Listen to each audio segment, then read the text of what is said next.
Hello everyone, welcome back to my channel Astrology with Ashi. As you all know, I'm a palm reader, face reader, relationship counselor and Vastu expert. Today I'm going to talk about the Vastu of master bedroom.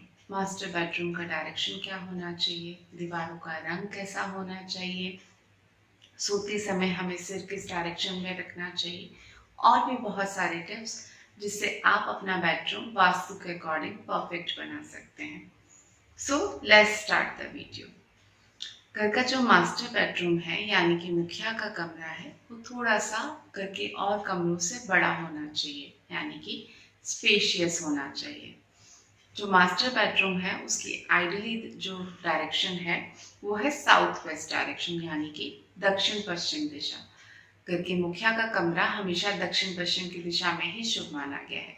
दक्षिण पूर्व की दिशा में कभी भी master bedroom नहीं होना चाहिए। अगर ऐसा है तो घर में बहुत सारी प्रॉब्लम हो सकते हैं, ओपिनियन वाइज डिफरेंस हो सकते हैं और घर में थोड़े बहुत और घर में झगड़े भी हो सकते हैं।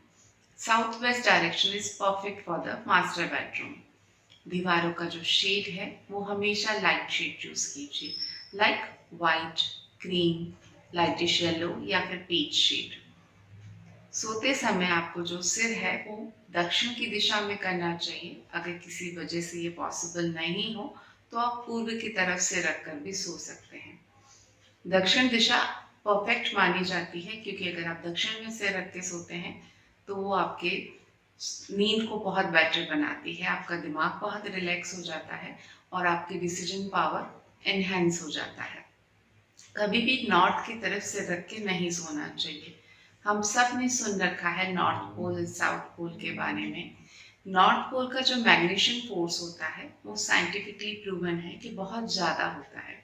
जब आप नॉर्थ में सिर रख के सोते हैं तो आपका ब्लड सर्कुलेशन प्रॉपर नहीं हो पाता है और आपका जो ब्लड है वो ऊपर की तरफ खिंचने लगता है। सर्कुलेशन में प्रॉब्लम आने से आपको ब्लड से रिलेटेड प्रॉब्लम हो सकती है या और भी हेल्थ इश्यूज आ सकते हैं। इसलिए आप अवॉइड कीजिए नॉर्थ में सिर रखकर सोना। और हमें ये अवॉइड करना चाहिए कि कभी भी बेडरूम में आप इलेक्ट्रॉनिक गैजेट्स ना रखें। वैसे तो अब ये पॉसिबल है नहीं, काफ़ी लोगों के टेलीविज़न होते हैं, लैपटॉप, मोबाइल गैजेट्स बेडरूम में होते ही हैं। बट कोशिश ये करनी है कि जब आप सोने वाले हों उससे 1-1.5 घंटा पहले उन गैजेट्स को अपने आप से दूर रख लीजिए। जितना हो सके उनका यूज़ रात को सोते समय नहीं कीजिए। अगर कोई इलेक्ट्रॉनिक लाइक अ टीवी आपके रूम में है तो उसे कवर कर दीजिए। नेक्स्ट थिंग जो आपको ध्यान में रखनी है कि आपको कभी भी मिरर अपने बेडरूम में नहीं लगाना चाहिए।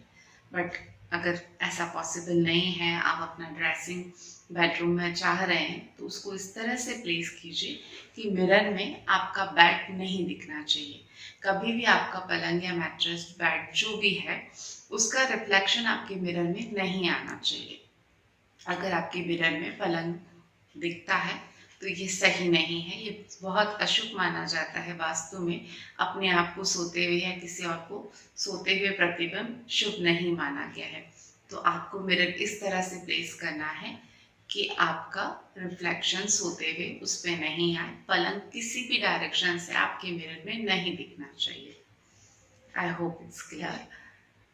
और आपको ये ध्यान रखना चाहिए कि सोते वक्त आपका जो सिर है वो किसी भी पिलर के नीचे नहीं आना चाहिए। अगर ऐसा होता है तो आपके लाइफ में टेंशन्स बहुत बढ़ जाएंगी, डिसीजन में क्लियरिटी नहीं होगी। मास्टर बेडरूम का जो रूम है उसमें आपको साउथ वेस्ट डायरेक्शन में एक कपल पिक्चर ज़रूर लगानी चाहिए। जो भी उस रूम में सोता है कपल, उसका पिक्चर ज़रूर होना चाहिए। उससे उस कपल के बीच बॉन्डिंग बढ़ती है, रिलेशनशिप बेटर होता है। I hope this video is helpful to you. If it's so, please like, share and subscribe to my channel Astrology with Ashi. Me Ashi Samtani signing off. See you in the next video. Till then, bye bye. Take care of yourself.